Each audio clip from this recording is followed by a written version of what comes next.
Hi, buddy. My name is Caden. I'm Jaden. I'm Eli. I'm Jason. And we're the Ḥawwah and Torah YouTube channel. And we thank you guys very, very much for joining us. Our family is your family. Your family is our family. And we love you guys very, very much. And we are going through the book of Aḍam and Ḥawwah. Gentlemen, how you guys doing? Good. You guys alive? Yep. Everyone alive? Everyone sick of chasing cows yet? Yep.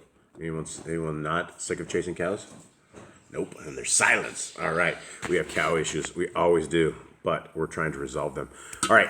So here we are. We are into the chapter 53 of the book of Aḍam and Ḥawwah.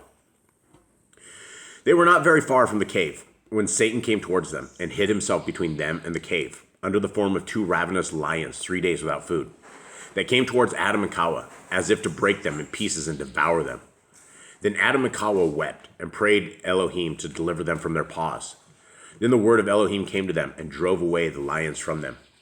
And Elohim said unto Aḍam, O Aḍam, what seekest thou on the western border? And why hast thou left thine own accord, the eastern border, in which was thy dwelling place? Now then, turn back to thy cave and remain in it, that Satan do not deceive thee, nor work his purpose upon thee. For in this western border, O Aḍam, there will go from thee a seed that will replenish it, and that will defile themselves with their sins, and with their yielding to the behests of Satan, and by following his works. Therefore will I bring upon them the waters of the flood, and overwhelm them all. But I will deliver what is left of the righteous among them, and I will bring them to a distant land. And the land in which thou dwellest now shall remain desolate, without one inhabitant in it. And after Elohim had thus discoursed to them, they went back to the cave of treasures, but their flesh was dried up, and their strength failed, from fasting and praying, and from the sorrow they felt at having trespassed against Elohim. I find it very fascinating that they are in, we live in such a world right now where everybody trespasses the requirements of Elohim. You have people that will tell you that the laws of our Creator are nailed to the cross. They will eat their bacon, they will eat their shrimp, they will eat their lobster, and they will laugh at you and they will scoff at you. And you tell them not to, what it says in Scriptures. And they laugh at you. And they just say, no, Jesus made all food clean. And these, our forefather and foremother, they transgressed one time. And they've seen the reap the benefit of it. Not the benefit, but the course of it. And all of these people that we have today that just, they don't care about the law, statutes, and commandments of our Creator. They don't care about repentance. They really don't have any kind of care at all in any of this.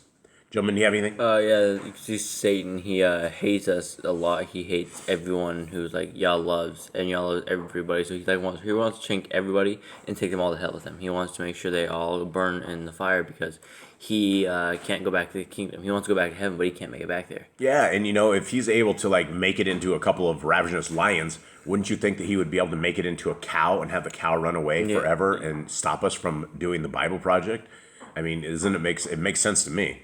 I mean, Satan has this kind of power, and so we have to be very, very aware of the evil of Satan. Okay, 54. Then Aḍam and Ḥawwah stood up in the cave and prayed the whole of the night until the morning dawned. And when the sun was risen, they both went out of the cave, their heads wandering from heaviness of sorrow, and they not knowing whither they went. And they walked thus until the southern border of the garden, and they began to go up to that border until they came to the eastern border, beyond which there was no farther space. And the cherub who guarded the garden was standing at the western gate, and guarding against Aḍam and Ḥawwah, lest they should suddenly come into the garden. And the cherub turned around, as if to put them to death, according to the commandment Elohim had given them. When Aḍam and Ḥawwah came to the eastern border of the garden, thinking in their hearts that the cherub was not watching, as they were standing by the gate, as if wishing to go in, suddenly came the cherub with a flashing sword of fire in his hand. And when they saw him, he went forth to kill them, for he was afraid lest Elohim should destroy him if they went into the garden without his order.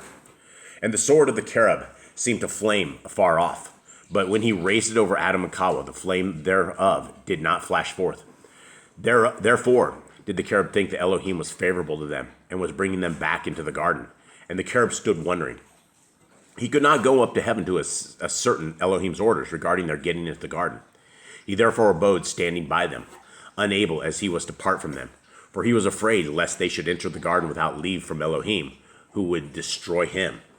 And when Aḍam and Ḥawwah saw the cherub coming towards them with the flaming sword of fire in his hand, they fell on their faces from fear, as were dead. At that time the heavens and the earth shook.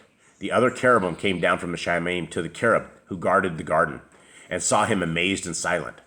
Then again other messengers came down nigh unto the place where Aḍam and Ḥawwah were. They were divided between joy and sorrow. They were glad because they thought that Elohim was favorable to Aḍam, and wished him to return to the garden, and wished to restore him to the gladness he once enjoyed. But they sorrowed over Aḍam, because he was fallen like a dead man, he and Ḥawwah. And they said in their hearts, Aḍam has not died in this place, but Elohim has put him to death, for his having come to this place, and wishing to get into the garden without his leave.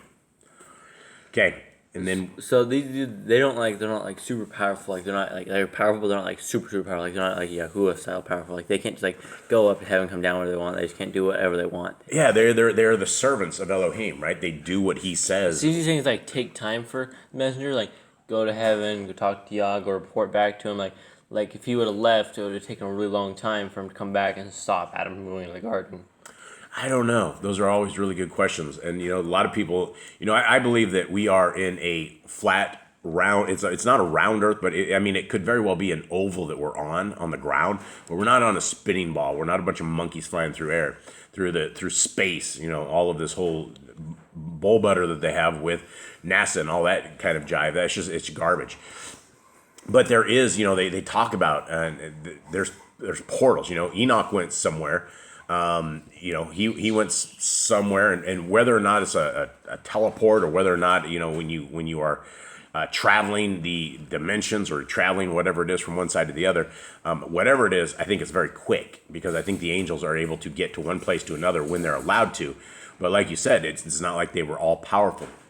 Now, this next chapter is very interesting because this is a little more of something we don't know a tremendous amount of, but this gives us a few more details. Okay, and this will be the final one for today. 55:1. Then came the word of Elohim to Aḍam and Ḥawwah, and raised them from their dead state, saying unto them, Why came ye up hither? Do you intend to go into the garden from which I brought you out? It cannot be today, but only when the covenant I have made with you is fulfilled. Then Aḍam, when he heard the word of Elohim, and the fluttering of the messengers whom he did not see, but only heard the sound of them with his ears, he and Ḥawwah wept, and said to the messengers, O spirits, who wait upon Elohim, look upon me, and upon my being unable to see you. For when I was in my former bright nature, then I could see you. I sang praises as you do, and my heart was far above you. But now that I have transgressed, that bright nature is gone from me, and I am come to this miserable state. And now I'm come to this, that I cannot see you, and you do not serve me, as you were wont. For I am become animal flesh. Yet now, O messengers of Elohim, ask Elohim with me, to restore me to that wherein I was formerly, to rescue me from this misery, and to remove me from the sentence of death he has passed upon me, for having transpassed against him. Again, I think it should be transgressed, but it's trespassed. For having trespassed against him. Couldn't spit that one out. Then when the messengers heard these words, they all grieved over him, and cursed Satan who had beguiled Aḍam, until he came from the garden to misery, from life to death, from peace to trouble. All the angels feel really bad. Yeah, they do. And from gladness to a strange land. I wonder if they still feel bad when something bad happens to us. I wonder if they're like us and they can have sympathy for other people. I think that our messengers are all around us, and I think they see the good and they see the bad, and they grieve when we are out of covenant with our Creator, and they rejoice when we are in covenant with our Creator. Right, and I think they can obviously see things that we can't. Right, Aḍam was able not to see them. Right, I guess in the garden you can see them, you can see whatever they look like, but he knew the sound, what they sound like their wings or whatever, them, right. Floating or whatever. The fluttering, the fluttering of them. Yeah, and so it is these things. I truly believe there are demons around us and also messengers all around us, and that it is one of those things that one day we will be able to see this when we can see clearly. All right, let's see. Where was that, by the way? You are on. No. Where You're on 7. 7. All right. Then the messenger said unto Aḍam, Thou didst hearken to Satan, and didst forsake the word of Elohim, who created thee. And thou didst believe that Satan would fulfill all that he had promised thee. But now, O Aḍam, we will make known to thee what came upon us through him before his fall from the Shamayim. This is very interesting stuff right here. So We're gonna tell him all about having Satan here. yeah, and this is the fall. Okay, he gathered together his hosts and deceived them, promising them to give them a great kingdom, a divine nature, and other promises he made them. His hosts believed that his word was true, so they yielded to him and renounced the glory of Elohim. He then sent for us according to the orders in which we were to come under his command, and to hearken to his vain promise, but we would not, and we took not his advice. Then after he had fought with Elohim and had dealt forwardly with him, he gathered together his hosts and made war with us. And if it had not been for Elohim's strength that was with us, we could not have prevailed against him to hurl him from the Shamayim.